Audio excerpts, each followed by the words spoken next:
Hello ಎಲ್ಲರಿಗೂ Lakshmi family ಝೋನ್ಗೆ ಸ್ವಾಗತ. ನಾವು ಈ ವಿಡಿಯೋದಲ್ಲಿ ಹೋಗ್ತಾ ಇರೋದು ರಾಮನಗರ ಜಿಲ್ಲೆಯಲ್ಲಿರುವ ಕನಕಪುರ ತಾಲೂಕಲ್ಲಿ ನೆಲೆಸಿರುವ ಶ್ರೀ ಕಬಾಳಮ್ಮ ದೇವಾಲಯಕ್ಕೆ. ಬನ್ನಿ ನಾವು ಈ ಕಬಾಳಮ್ಮ ದೇವಸ್ಥಾನನ ಬಸ್ ಕನೆಕ್ಟಿವಿಟಿ ಯೂಸ್ ಮಾಡಿಕೊಂಡು ಯಾವ ರೀತಿ ಬೆಂಗಳೂರಿಂದ ಹೋಗೋದು ಅಂತ ನೋಡೋಣ. ಈ ಕಬಾಳಮ್ಮ ದೇವಾಲಯನ ಬೆಂಗಳೂರಿಂದ ಹೋಗ್ಬಿಟ್ಟು ನೋಡಿಕೊಂಡು ಮತ್ತೆ ರಿಟರ್ನ್ ಬರೋದಕ್ಕೆ ಬರೀ 200 ರೂಪಾಯಿ ಇದ್ರೆ ಸಾಕು. ವಿಡಿಯೋನ ಸ್ಟಾರ್ಟ್ ಮಾಡೋಕ್ಕಿಂತ ಮುಂಚೆ ನಮ್ಮ ಚಾನಲ್ಗೆ ಯಾರೆಲ್ಲ ಸಬ್ಸ್ಕ್ರೈಬ್ ಮಾಡ್ಕೊಂಡಿಲ್ಲ ಸಬ್ಸ್ಕ್ರೈಬ್ ಮಾಡ್ಕೊಳ್ಳೋದು ಮರಿಬೇಡಿ. ಕಬಾಳಮ್ಮ ದೇವಸ್ಥಾನಕ್ಕೆ ಹೋಗಬೇಕು ಅಂದರೆ ಮೊದಲು ನಾವು ಬೆಂಗಳೂರು ಸ್ಯಾಟಲೈಟ್ ಬಸ್ ಸ್ಟಾಪ್ನ ರೀಚ್ ಆಗಬೇಕು. ಈ ಕಬಾಳಮ್ಮ ದೇವಸ್ಥಾನಕ್ಕೆ ಹೋಗೋದಕ್ಕೆ ಡೈರೆಕ್ಟ್ ಬಸ್ಸು ನಮಗೆ ಇಲ್ಲ. ಸೊ ಅದರಿಂದ ನಾವಿವಾಗ ಚನ್ನಪಟ್ಟಣ ಅಥವಾ ಕನಕಪುರನ ರೀಚ್ ಆಗಬೇಕು. ನಾವೀಗ ಚನ್ನಪಟ್ಟಣ ರೂಟಲ್ಲಿ ಕಬಾಳು ದೇವಸ್ಥಾನನ ಕವರ್ ಮಾಡ್ತಾ ಇದ್ದೀವಿ. ಬೆಂಗಳೂರು ಸ್ಯಾಟಲೈಟ್ ಬಸ್ ಸ್ಟಾಪಿಂದ ನಾವಿವಾಗ ಚನ್ನಪಟ್ಟಣ ಬಸ್ನ ಹತ್ಕೊಂಡಿದ್ದೀವಿ. ಚನ್ನಪಟ್ಟಣಗೆ ಇಲ್ಲಿಂದ 60 ಕಿಲೋಮೀಟರ್ಸ್ ಇರುತ್ತೆ. ಬಸ್ ಫೇರ್ ಬಗ್ಗೆ ನೋಡೋದಾದ್ರೆ ಒಬ್ಬರಿಗೆ 66 ರುಪೀಸ್ನ ಚಾರ್ಜ್ ಮಾಡ್ತಾರೆ. ಬಸ್ಸಲ್ಲಿ 1.5 ಅವರ್ ಜರ್ನಿ ಇರುತ್ತೆ. ನೀವಿರೋ ಏರಿಯಾದಿಂದ ಬೆಂಗಳೂರು ಸ್ಯಾಟಲೈಟ್ ಬಸ್ ಸ್ಟಾಪ್ ದೂರ ಅನ್ಸಿದ್ರೆ ನೀವು KR ಮಾರ್ಕೆಟ್ ಆದರೂ ರೀಚ್ ಆಗ್ಬೋದು. KR ಮಾರ್ಕೆಟಿಂದ ಕನಕಪುರಗೆ ಹೋಗೋ ಬಸ್ಸಸ್ ಸಿಗುತ್ತೆ. ನೀವು ಮೊದಲು ಕನಕಪುರನ ರೀಚ್ ಆದರೆ ಅಲ್ಲಿಂದ ನಿಮಗೆ ಕಬಾಳುಗೆ ಹೋಗೋ ಬಸ್ಸಸ್ಸು ಸಿಗುತ್ತೆ. ನೋಡಿ, ನಾವಿವಾಗ ಚನ್ನಪಟ್ಟಣನ ರೀಚ್ ಆಗಿದ್ದೀವಿ. ಚನ್ನಪಟ್ಟಣದಿಂದ ಸಾತ್ನೂರ್ಗೆ ಹೋಗೋ ರೂಟಲ್ಲಿ 20 ಕಿಲೋಮೀಟರ್ ಜರ್ನಿ ಮಾಡಿದ್ರೆ ನಮಗೆ ಕಬಾಳು ದೇವಸ್ಥಾನ ಸಿಗುತ್ತೆ. ಕಬಾಳಮ್ಮ ದೇವಸ್ಥಾನಕ್ಕೆ ಹೋಗೋದಕ್ಕೆ ನಮಗೆ ಬಸ್ಸಸ್ಸು ಪ್ಲಾಟ್ಫಾರ್ಮ್ ನಂಬರ್ 2 ಅಲ್ಲಿ ಸಿಗುತ್ತೆ. ಚನ್ನಪಟ್ಟಣದಿಂದ ಕಬಾಳಮ್ಮ ದೇವಸ್ಥಾನಕ್ಕೆ ಹೋಗೋದಕ್ಕೆ ತುಂಬಾನೇ ಬಸ್ ಕನೆಕ್ಟಿವಿಟಿ ಇದೆ. ಬಸ್ಸಲ್ಲಿ 45 ಮಿನಿಟ್ಸ್ ಜರ್ನಿ ಇರುತ್ತೆ. ಬಸ್ ಫೇರ್ ಬಗ್ಗೆ ನೋಡೋದಾದ್ರೆ ಒಬ್ಬರಿಗೆ 30 ರುಪೀಸ್ನ ಚಾರ್ಜ್ ಮಾಡ್ತಾರೆ.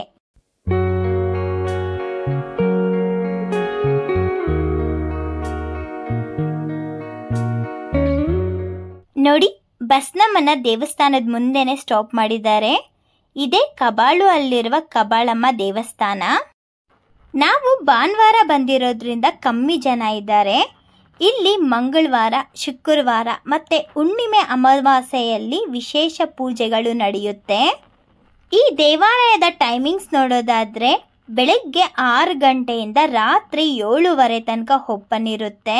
ಶಕ್ತಿ ದೇವತೆಯ ತಾಣವಾದ ಈ ದೇವಾಲಯಕ್ಕೆ ಸುಮಾರು 200 ವರ್ಷಗಳ ಇತಿಹಾಸವಿದೆ. ಈ ದೇವಿಯ ಮೂಲ ನೆಲೆ ಬಂದು ತಮಿಳುನಾಡು ರಾಜ್ಯ. ಈ ತಾಯಿಯು ತನ್ನ ಪರಿವಾರದ ದೇವರುಗಳೊಂದಿಗೆ ಲೋಕ ಸಂಚಾರಕ್ಕಾಗಿ ಬಂದಾಗ ಕಬಾಳು ಊರಿನ ಬಳಿ ಮಳೆಯು ಸುರಿಯಲಾರಂಭಿಸಿತು. ಆ ಸಂದರ್ಭದಲ್ಲಿ ಅಡಿಕೆ ತೋಟ ಒಂದರಲ್ಲಿ ನೆಲೆಸುತ್ತಾಳೆ ಈ ಕಬಾಳು ಅಲ್ಲಿರುವ ಕಬಾಳಮ್ಮ ದೇವಿ. ನಂತರ ಊರಿನ ಗ್ರಾಮ ದೇವತೆಗಳ ಆಶ್ರಯವನ್ನು ಪಡೆದು ಅದೇ ಸ್ಥಳದಲ್ಲಿ ಶಾಶ್ವತವಾಗಿ ನೆಲೆಸುತ್ತಾರೆ. ಈ ದೇವಿಯು ಕಬಾಳು ಎಂಬ ಗ್ರಾಮದಲ್ಲಿ ನೆಲೆಸಿದ್ದ ಕಾರಣ ಇಂದಿಗೂ ಈ ನೆಲದಲ್ಲಿ ನಿಂತಿರುವ ಈ ತಾಯಿಯನ್ನು ಕಬಾಳಮ್ಮ ಎಂದೇ ಪ್ರಾರ್ಥಿಸುತ್ತಾರೆ. ಈ ಕಬಾಳಲ್ಲಿರುವ ಕಬಾಳಮ್ಮ ದೇವಿಯು ಈ ಸುತ್ತಮುತ್ತಲಲ್ಲಿ ಇರುವ 28 ಹಳ್ಳಿಗೆ ಇದೊಂದೇ ದೊಡ್ಡ ದೇವಾಲಯವಾಗಿದ್ದು, ಶಿವರಾತ್ರಿಯ ಸಂದರ್ಭದಲ್ಲಿ ನಡೆಯುವ ಜಾತ್ರೆಗೆ ಸಹಸ್ರಾರು ಸಂಖ್ಯೆಯಲ್ಲಿ ಜನರು ಸೇರುತ್ತಾರೆ. ಶಿವರಾತ್ರಿಯಲ್ಲಿ ನಡೆಯುವ 5 ದಿನಗಳ ಜಾತ್ರೆ ಅದ್ದೂರಿಯಾಗಿ ನಡೆಯುತ್ತೆ. ಈ ದೇವಾಲಯದಲ್ಲಿ ಇತ್ತೀಚೆಗೆ ನಂದಿಯೊಂದು ವಾಸವಾಗಿತ್ತು. ಆ ನಂದಿಗೆ ಈಗ ಈ ದೇವಾಲಯದಲ್ಲಿ ದೇವಸ್ಥಾನವನ್ನು ನಿರ್ಮಿಸಿದ್ದಾರೆ. ದೇವಿಯ ಅನುಗ್ರಹ ಆ ನಂದಿಗೆ ಇದೆ ಎಂದ್ಬಿಟ್ಟು ಇಲ್ಲಿರುವ ಜನರು ಹರಕೆಯನ್ನು ಹೊರುತ್ತಾರೆ. ಈ ದೇವಾಲಯದಲ್ಲಿ ಮಾಟ ಮಂತ್ರ, ದೃಷ್ಟಿದೋಷ ಹೋಗೋದಕ್ಕೆ ತಡೆಯನ್ನ ಹೊಡಿತಾರೆ. ನಾವಿವಾಗ ಕಬಾಳಲ್ಲಿರುವ ಕಬಾಳಮ್ಮ ದೇವಸ್ಥಾನ ನೋಡಿಕೊಂಡು ಪಕ್ಕದಲ್ಲೇ ಇರುವ ಬೆಟ್ಟನ ಹತ್ಕೊಂಡು ಹೋಗೋದಕ್ಕೆ ಹೋಗ್ತಾ ಇದ್ದೀವಿ. ಈ ಬೆಟ್ಟದ ವಿಶೇಷವೆಂದರೆ ಈ ಬೆಟ್ಟದ ಮೇಲೆ ಕಬಾಳು ದುರ್ಗವೆಂಬ 7 ಸುತ್ತಿನ ಕೋಟೆ ಇತ್ತು. ನೋಡಿ, ಇದೇನೆ ಬೆಟ್ಟಕ್ಕೆ ಹೋಗೋ ದಾರಿ.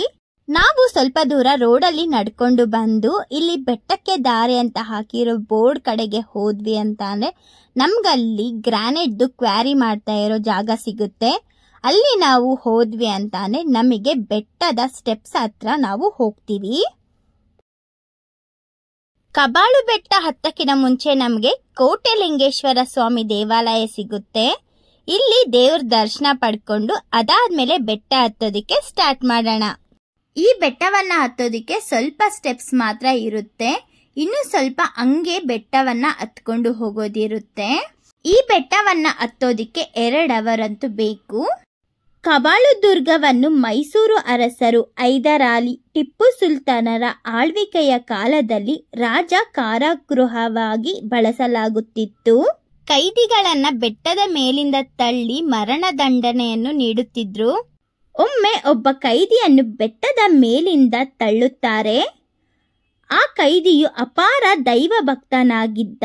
ಕೈದಿ ತನ್ನನ್ನು ಕಾಪಾಡುವಂತೆ ಕಬಾಳಮ್ಮನನ್ನು ಬೇಡಿಕೊಳ್ಳುತ್ತಾನೆ. ಕೈದಿಯನ್ನು ಮೇಲಿಂದ ತಳ್ಳಿದರೂ ಸಹ ಅವನಿಗೆ ಏನೂ ಆಗದಂತೆ ಈ ಕಬಾಳಮ್ಮ ಕಾಪಾಡುತ್ತಾಳೆ.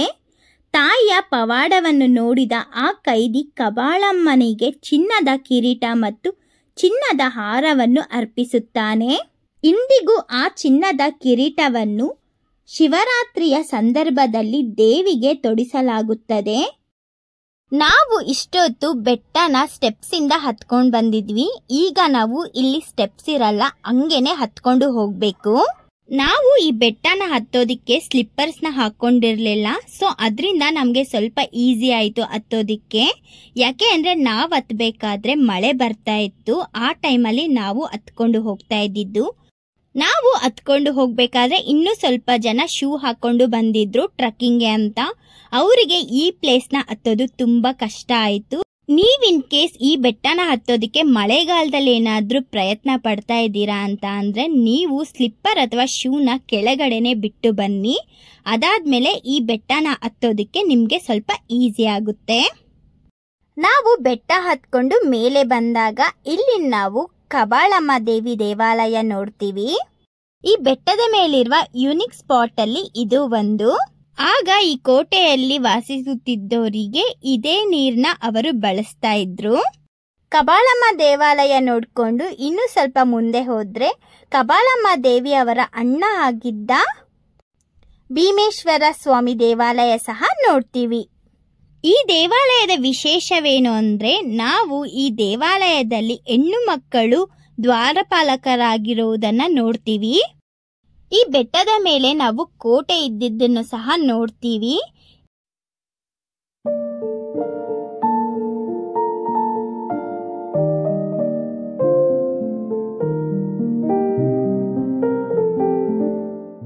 ಇಲ್ಲಿ ನಾವು ಕೈದಿಗಳನ್ನ ಬಂಧಿಸ್ತಿದ್ದ ಕೋಣೆಯನ್ನು ಸಹ ನೋಡ್ತೀವಿ. ಅದ್ರ ಪಕ್ಕದಲ್ಲೇ ವ್ಯೂ ಪಾಯಿಂಟ್ ಇದೆ. ಇಲ್ಲಿ ತುಂಬಾ ಅಂದ್ರೆ ತುಂಬಾ ಚೆನ್ನಾಗಿರೋ ವ್ಯೂನ ನಾವು ಎಂಜಾಯ್ ಮಾಡಬಹುದು.